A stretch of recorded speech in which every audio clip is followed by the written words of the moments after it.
નમસ્કાર. ઘરના મુખ્ય દરવાજાથી ઘરનું વાસ્તુ જીવંત રહે છે. અર્થાત આખા ઘરના વાસ્તુનો આધાર ઘરનો મુખ્ય દરવાજો છે. મુખ્ય દરવાજાથી જ વાસ્તુ પૂરો શ્વાસ લે છે.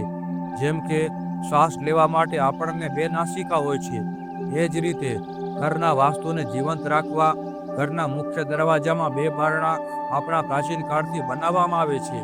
પરંતુ આધુનિક સમયમાં ઘરના દરવાજા લોકો એક બારણાથી બનાવતા હોય છે.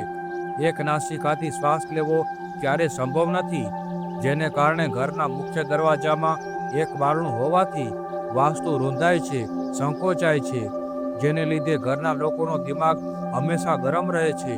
વાત વાતમાં ગુસ્સો કરવો અને લડાઈ ઝઘડા જેવો માહોલ ઘરમાં રહેતો હોય છે અને ઘરમાં શાંતિનો અભાવ જોવા મળે છે, જેને કારણે પિત્ત સંબંધી બીમારી અને કેન્સર જેવા રોગો લોકોને પરેશાન કરી રહ્યા છે.